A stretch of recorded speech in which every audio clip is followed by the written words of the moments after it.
Prav lepo pozdravljeni na Zelenih pogovorih.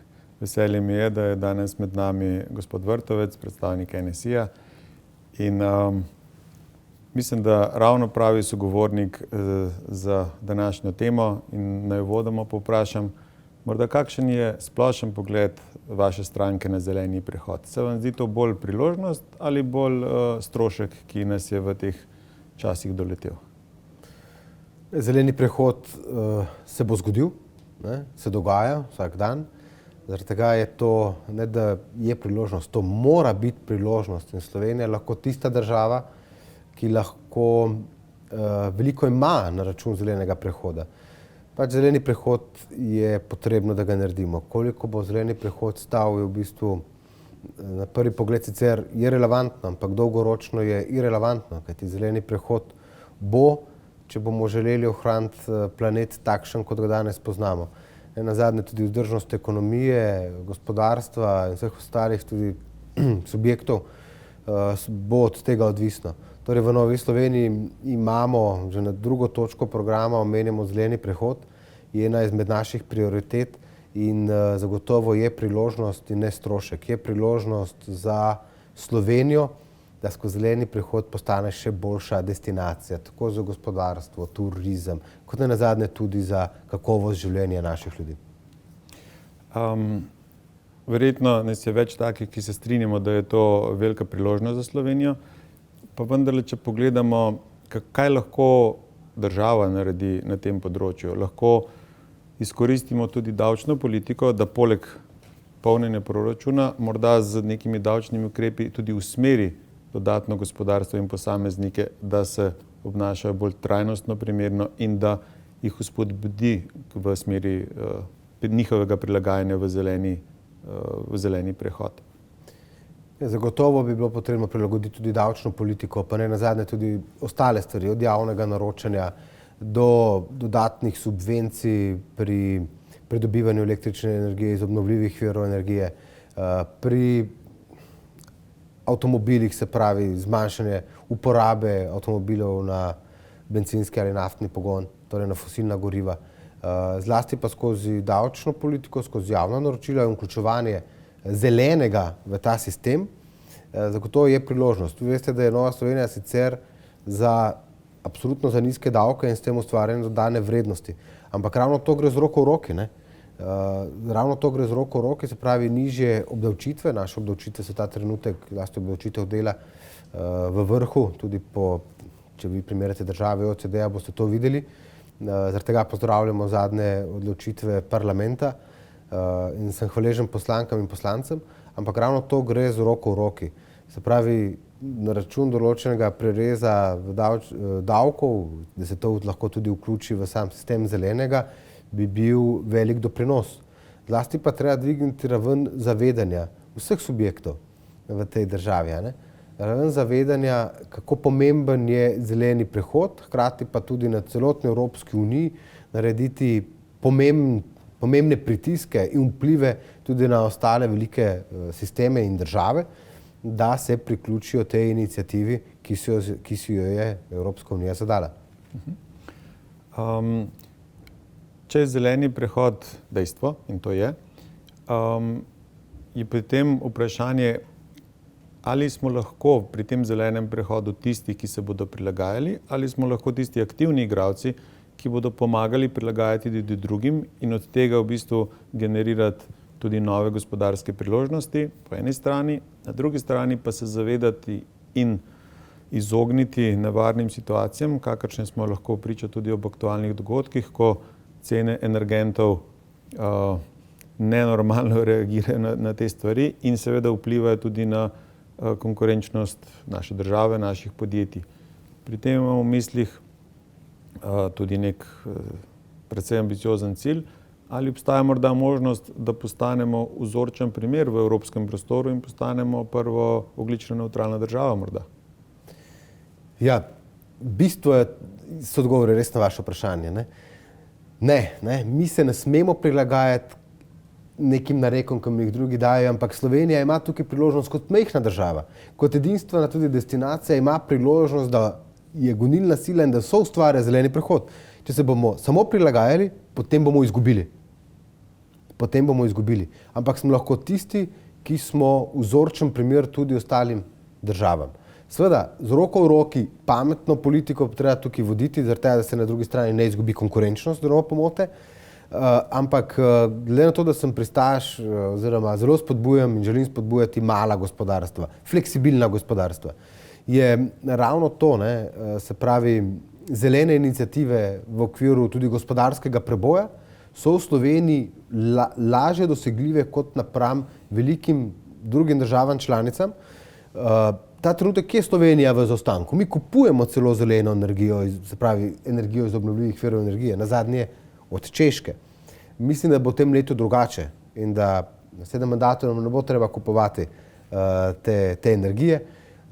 Veliko želimo vlagati v obnovljive vire energije, zmanjšati izpuste zlasti iz prometa, to je velik izziv. Ampak podjetja, ki bi vključevala zeleno, bi morala biti skozi davčno politiko, skozi javno naročanje, so vse ostale sisteme v bistvu ne enakovredno obravnavana, ampak prioritetno obravnavana. V začetku, ko smo toliko govorili, se mi ta iniciativa zdi izjemno primerna in sicer z določeno referenco, določen garant, da se da tistim podjetjem, ki so in hrepenijo po podnebni in ogljični nevtralnosti. In to je recimo eden izmed prijemov, ki bi prisilil podjetja, da bi stopila korak naprej v tem smislu. Se pravi, lažji dostop do finančnih trgov. Jaz mislim, da Slovenija kot majhen trg lahko to zelo enostavno naredi. Kaj je pa ključno? Skozi zeleni prehod bomo prej postali energetsko neodvisna država. In potem bomo oblažili tudi takšne močne udarce, zunanje vplive, ki nam dvigajo cene električne energije, bomo lažje jih blažili. Tega, ker bomo bili sami odvisni od tega, kar nam daje okolje, kar nam daje narava. Seveda brez močnih sistemov, spotov, kot je nuklearka, recimo v bodoče ne bo šlo, zaradi tega podpiramo ta delegiran akt Evropske komisije. Torej, jaz sem prepričan, da Slovenija je lahko ena izmed prvih držav, ne bom rekel, da bi lahko bila prva, ampak ena izmed prvih držav, ki postane ogljično nevtralna. Svoje cilje imamo tudi zapisane v NEPN-u, podnebno nevtralni po NEPN-u bomo bili leta 2050. Mi delamo vse korake v to smer. Tudi zaradi tega, ker se tega zavedamo, smo v okviru predsedovanja zelo podprli paket Fit for 55, ki ima zelo ambiciozne cilje, celo bolj ambiciozne kot je naš NEPN, zaradi tega bomo tudi NEPN morali v določenih primerih spremeniti in ga bomo spremenili. Se pravi, Slovenija tukaj je ambiciozna, ampak pozor, moramo paziti na svojo lastno konkurenčnost, napram drugim državam v Evropski uniji. Jaz mislim, da s pametno in modro politiko je lahko Slovenija gonilna sila zelenega prehoda v Evropski uniji. Mi imamo to zapisano tudi v programu Nove Slovenije, se pravi, druga točka programa Središče, in imamo notor vse tiste potrebne stvari, kako več proizvesti iz obnovljivih virov energije, kako tudi spodbujati podjetja, kako izkoristiti te priložnosti, ki nam jih daje sonce, veter, voda, nove tehnologije. Recimo, več moramo vlagati v nove tehnologije. In tukaj je ta priložnost malih podjetij napram velikim konglomeratom. Omenili ste energetsko v bistvu samozadostnost Slovenije, ki jo lahko dosežemo s tem, da zgradimo dodatne elektrarne oziroma dodatne vire energije, na drugi strani pa tudi s tem, da porabimo oziroma omejimo porabo energije. Vemo, da en velik porabnik je tudi stavbni fond, porabi veliko energije in neki izračuni kažejo, da lahko z zmanjšanjem porabe oziroma z energetsko učinkovitostjo posameznih stavb praktično prihranimo toliko, kot na drugi strani lahko zgradimo za neko srednje veliko elektrarno ali podobnim. Katerim ukrepom se tukaj nagibate?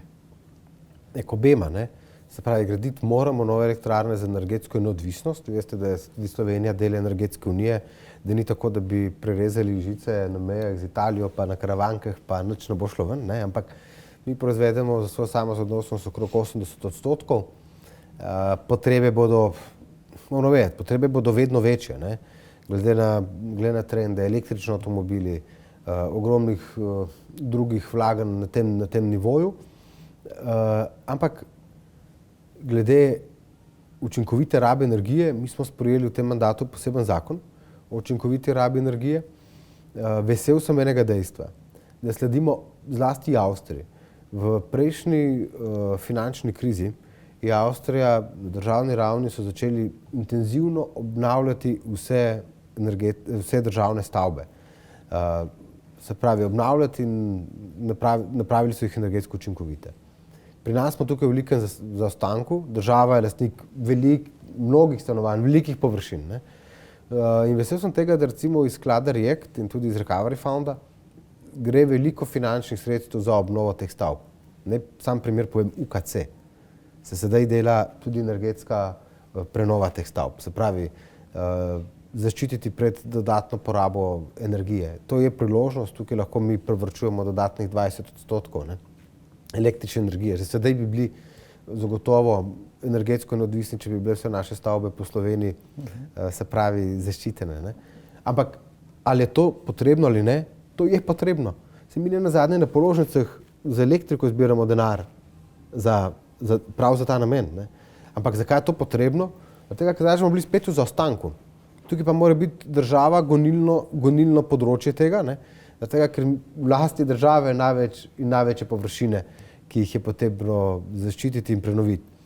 Mi imamo tudi v paketu Fit for 55, v tej direktivi, je zapisano točne letnice in opredeljeno, da bo dodaten, se pravi, emisijski kupon bil uveden za tiste stavbe, ki ne bodo bile energetsko učinkovite.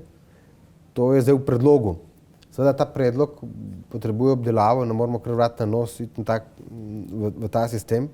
Tudi Evropska unija se tega zaveda, ampak v predlogu te direktive je jasno zapisano, da se pravi emisijski kupon, pravi dodatne obdavčitve na energetsko neučinkovite stavbe. Tukaj gre tudi ne samo za javne stavbe, ampak tudi za zasebne stavbe. Ne. To veste, da bo velik finančni udarec za slovensko podeželje, za ljudi in tako naprej. Ampak mislim, da iz teh evropskih skladov smo v zadnjih 2 letih veliko naredili za prenovo javnih stavb. Zlasti tukaj bolnišnice, UKC se prenavlja, no, in tukaj gre res veliko denarja v ta namen, da bodo bile te stavbe energetsko učinkovite. Tukaj lahko naredimo največ, najhitreje. Veste, da nuklearko bomo gradili 15 let. Tukaj pa lahko naredimo v parih letih mnogo več. Mnogo več zaradi tega, da zmanjšamo porabo električne energije. In to v teh časih ima lahko v bistvu tudi več stranskih učinkov v smeri dodatnega povpraševanja, dodatnih del, ne bom rekel javnih del, vendar javnih naročil. In tukaj je verjetno država res lahko v bistvu pravi vzor in nek motivator, da se gre še v dodatne energetske sanacije, dodatne napore, da čim prej postanemo v bistvu energetsko neodvisni. Zagotovo. Država mora biti tista, ki vodi ta projekt. Ne? Zagotovo. Tukaj lahko naredimo največ. Država ima v lasti največ nepremičnin. In tukaj mora biti država gonilno silo in drži. To ima nenazadnje multiplikativne učinke na celo slovensko gospodarstvo. Tudi za samim izvajanjem teh del. Tega, ker vi veste, da gradbena dela imajo 2,5-kratnik multiplikacije, ne, torej na celotno slovensko gospodarstvo. Zraven so podizvajalci, davki se obračunajo in seveda ostane vse to tukaj doma. Ena izmed inštitucij, ki v Sloveniji nekako spodbuja tudi energetske sanacije in pa ukrepe v smeri trajnosti, je tudi Ekosklad, ki ravno tako v bistvu za svojimi sredstvi poskuša motivirati tudi, gospodarski in privatni kapital, da se angažira v tej smeri. Kako vidite v bistvu prihodnjo vlogo? Lahko računamo še, ali vi vidite potrebo po še večjem angažmaju Ekosklada, tudi po morda iskanju novih virov, da bi se dodatno stekali? Mislim, da Ekosklad bodoče potrebuje več fleksibilnosti, tudi sam znotraj sebe. Je dober sistem, dober primer, ampak moramo ga pripraviti še bolj operativnega in ga približati ljudem. Ne. Pri čakanju na različna dovoljenja, na financiranje je preveč birokratskih tudi ovir. Ne. To moramo zmanjšati. Jaz celo mislim, da za strateške energetske projekte, kot so naprimer sončne elektrarne na degradiranih območjih ali pa ob avtocestah, ob železnicah in tako dalje, bi potrebovali za to vrste strateške objekte, ker tukaj gre za strateške objekte, tudi posebno zakonodajo, interventno zakonodajo, da se bi to vrstne objekte umestilo in pridobilo gradbeno dovoljenje v roku nekaj mesecev, ne pa v roku nekaj let. Ne. Se pravi, to je nujno potrebno, če bi želeli, da lahko hitro smo ta gonilna sila, kar smo na začetku govorili. Sicer pa Ekosklad druge vire seveda bo potrebno najti in ne samo ljudi obremenjevati z dodatnimi vplačili preko položnic, ampak tukaj so tudi mnogo drugih priložnosti, kjer lahko dobimo finančna sredstva. Mi imamo recimo tudi podnebni sklad, ki se izteka iz emisijskih kuponov v njega. To je en takšen primer. Emisijski kuponi so z ukrajinsko krizo, se pravi z vojno na Ukrajino, zelo padli. Z 100 evrov so prišli za skoraj na 50. Zdaj spet rastejo. Ni več korelacije pri emisijskih kuponih, da glede na porabo in ceno plina in tako dalje, da tudi emisijski kupon raste. Ta sistem se je zdaj podrl spontano, samo od sebe, ampak recimo jaz mislim, da to vrstne vire je treba ohraniti oziroma še dodatno okrepiti.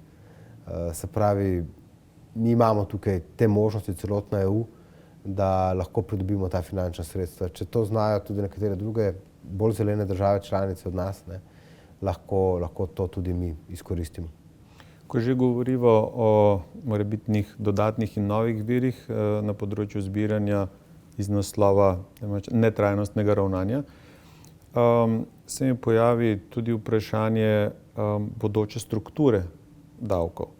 Danes v Sloveniji vse povsod poznamo v osnovi dve vrsti osnovnih davkov. Davek iz naslova obdavčitve dela in davek iz naslova obdavčitve kapitala. Vsi seveda, da bi postali konkurenčnejši, želimo čim bolj konkurenčne davčne stopnje na obeh teh področjih, se pravi, da se angažirata delo in kapital.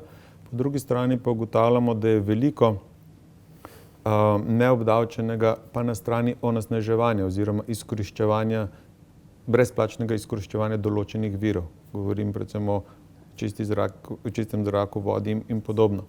Ali si lahko predstavljate, da bodo te nove dajatve, ki jim lahko na neke vrste rečejo tudi zeleni davki, s katerimi bomo poskušali predvsem bolj enakomerno obdavčiti tiste, ki danes nekaj, bi rekel, brezplačno uporabljajo in zaradi česar svet je danes v situaciji, kakršni je in potrebuje zeleni prehod. Ali je to nekaj, kar bi lahko v prihodnje imelo resen vpliv tudi na proračun države oziroma bi predstavljal resen nov vir za proračun države? Glejte, na sistemski ravni, se pravi, nižji davki pomenijo davke na kapital, pa tudi na samo plačo, ne, absolutno pomenijo večjo konkurenčnost za slovensko gospodarstvo. Jaz sem prepričan v to, da ta denar, ki ga recimo posameznik, ki oddela svoje delo in na račun nižjega davka dobi večjo plačo, ta denar bo ta državljan seveda pametno porabil in na drugi strani se bo preko drugih kanalov lahko steče v državno malho. To je prva stvar. Druga stvar, če gremo v dodatne zelene obdavčitve, da, zakaj pa ne, ampak znotraj tega sistema, ki ga zdaj imamo. Ne. Jaz mislim, da če se država v bodoče odpove določenemu davku, da ne bi šel v določeno proračunsko postavko, ampak za zeleni namen, bo to čez 20-30 let 5-krat obrnilo. Ne. Nazadnje za življenje naše generacije. Se pravi, v določenem sistemu, ki bo zdaj sprejet v državnem zboru, se pravi, v določenem zbiralniku se bi lahko določen del namenil za zeleni prehod, absolutno, za zelene investicije, zaradi tega, ker to ne bo stran vržen denar. Ne. To bo denar namenjen energetski neodvisnosti in čez 20 let, 30 let bo to ocenjeno s 5-kratnikom, to sem prepričan. Ne. Prej, kot bomo to naredili, cenejše bo. Jaz mislim, da druge variante v to, kar gledamo danes, druge možnosti sploh ni. V to sem prepričan. Glejte, cene plina in pri tem volatilnem trgu gre v nebo. Vprašanje je, kaj bo bilo naslednji mesec in noben ne ve, ne? Ali se bo vojna nadaljevala ali ne. Mi tega trenutek v Sloveniji ne vemo. Mi samo vemo, da ad hoc blažimo danes visoke cene položnic, ad hoc blažimo nafto, olje in vse ostalo. Priča smo temu, da ad hoc sistem vzdržujemo, da imajo ljudje dostopnost do naftnih derivatov, do plina in tako dalje. Ampak dolgoročno je treba dobiti sistemsko rešitev. Ne? Sistemska rešitev je pa samo energetska neodvisnost in jaz mislim, da Slovenija to bo. Ampak brez zelenega prehoda in brez močnega spota, kot sem ga omenil z nuklearko, je to nemogoče. Ste stranka, ki daje velik poudarek gospodarstvu in pomenu gospodarstva, pa me zanima v bistvu, kakšen je danes vaš pogled na gospodarsko situacijo in trenutno stanje gospodarstva v Sloveniji in morda tudi na ključne izzive, ki so pred tem gospodarstvom. Ja, jaz se bi rad ob tej priložnosti zahvalil zlasti slovenskim podjetjem. V zadnjih 2 letih, odkar sem minister, odkar sodelujem tudi z podjetji in tako naprej, lahko rečem, da so pravili izjemno delo. Covid kriza, energetska kriza, sedaj vojna v Ukrajini. In to so vsi udarci, močni udarci za slovensko gospodarstvo. Ne? Opravili so izjemno delo, kljub različnim omejitvam je naša gospodarska rast rekordna. Ne? Kljub izjemno težkim razmeram na trgu imamo izjemne rezultate. To je seveda zasluga našega gospodarstva, gospodarstvenikov, delavk in delavcev, ki se izjemno trudijo. Seveda vlada pri tem mora biti partner gospodarstva z roko v roki, nazadnje od gospodarstva vsi živimo, javna uprava, ministri, vsi, ne, se pravi od plačila davščin, prispevkov. In kaj potrebuje pa gospodarstvo v bodoče? Jaz, kot sem že dejal, razbremenitve, da bo to gospodarstvo bolj konkurenčno. Smo majhna država in razbremenitve na vseh nivojih nas bodo naredile še bolj fleksibilne. To je za nas priložnost. Za nas je priložnost tudi, da na ta način privabimo tuje investitorje, seveda v skladu s pravili, ki jih mi postavimo, tukaj noter so zelene tehnologije, ne, kar smo na začetku govorila, ampak ne smemo se bati tujih investicij. Kar pa je priložnost spet za naslednjih 20-30 let, pa je zagotovo visoke tehnologije, dodane vrednosti, tudi povezavi z greenom, ne? Green tech. Ne? Jaz mislim, da Slovenija kot majhna destinacija, kot majhna država je lahko hkrati velika pri visoki tehnologiji. In imamo izjemne rezultate danes naših tehnoloških podjetij.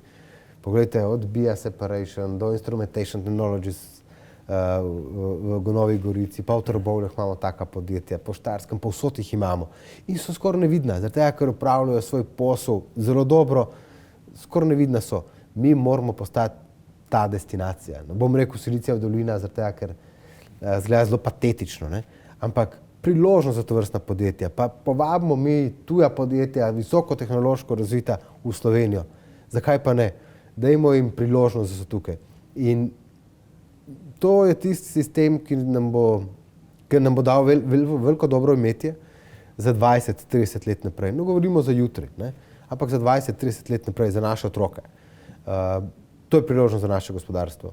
Tudi tuje investicije in podpora raziskovanju, researchu, pa tudi res green techu, high techu, zakaj pa ne. Torej, več moramo narediti na ta sistem, da bi bila Slovenija ta privlačna destinacija za ta podjetja. Ne pa, ne, danes so tovrstna podjetja odločajo zaradi različnih tudi pri nas birokratskih ovir, da grejo v tujino, pa so slovenska, da grejo ven. Ne. In moramo to zaustaviti. Tukaj je priložnost. Slovenija je priložnost znanja. Če vas prav razumem, če nismo uspeli izkoristiti pred 20 leti, da bi postali Evropska Silicijeva dolina in privabili številne igralce na področju informacijske tehnologije, vidite v v Green Techu priložnost za slovenska podjetja in tudi za Slovenijo, da začne v bistvu tudi privabljati tuje na tem področju in da res tukaj postanemo neke vrste hub za končni fazi panogo prihodnosti. Smart Green Hub. Dajte nekaj, da podpišemo to, jaz z veseljem sem za to, ker sem prepričan, da imamo izjemne ljudi, izjemne posameznike, zelo pametne ljudi, iznajdljive. Slovenija je ta priložnost, je družba znanja. Jaz sem tukaj optimist, res. Jaz občudujem mlade raziskovalce. Vse, kar naredijo recimo na tehničnih fakultetah, to so vrhunski strokovnjaki. In dajmo jih zadržati tukaj, dajmo priložnosti, povabimo tuje ljudi sem, razbremenimo jih birokratskih ovir, ta podjetja, različni komunalni prispevki, različne dajatve, še preden začnejo te ljudje karkoli ustvarjati, graditi, to je vse brez veze. Ta denar, ki ga država primarno dobi not z naslova komunalnega prispevka, proti tem, kaj lahko to podjetje ustvari v roku 10 let, dajte, to je brez veze. Mi smo otrobovski, pa se ukvarjamo z neko malenkostjo, kaj bomo jedli naslednje leto, ne premislimo pa potem, kaj bo za naše otroke. In jaz kot mlad politik želim to res spremeniti, ker mislim, da Slovenija ta priložnost je. Bil sem priča enemu podjetju, ki informacijsko-tehnološkemu, ki ni prišlo v Ljubljano, ampak so se tudi na nas obračali. Pred 5 leti, ko sem bil poslanec Državnega zbora, šli so v soseden Zagreb, ravno zaradi pogojev, ki jim noben ni prisluhnil. Jaz mislim, da v bodoče Green Techu Slovenija mora prisluhniti. Smart Hubom, Bauhausom tovrstnim. Jih imamo par takih tovrstnih Bauhausov v Evropi. Jaz sem se ogledal enega na Danskem. Dajmo to narediti, Jaz mislim, da to je priložnost in da tovrstni investitorji tudi v svetu in v Evropi čakajo na dobre pogoje. Lahko je Slovenija ta dobra destinacija.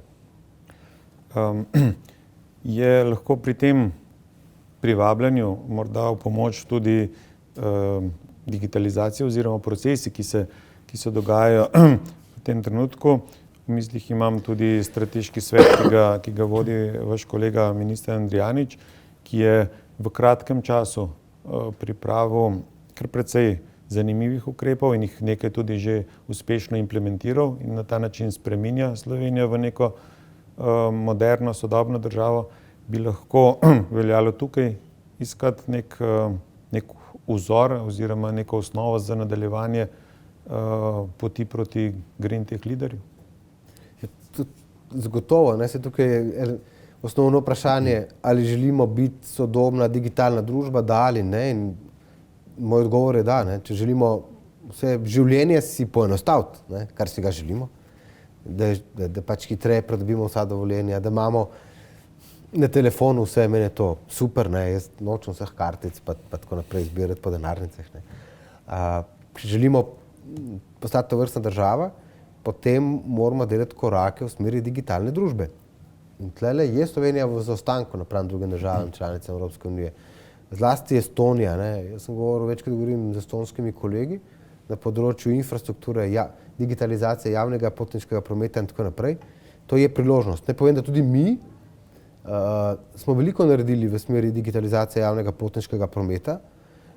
Veliko delamo v ta namen, tudi pri samem nakupu kart in tako naprej, se pravi preko aplikacij.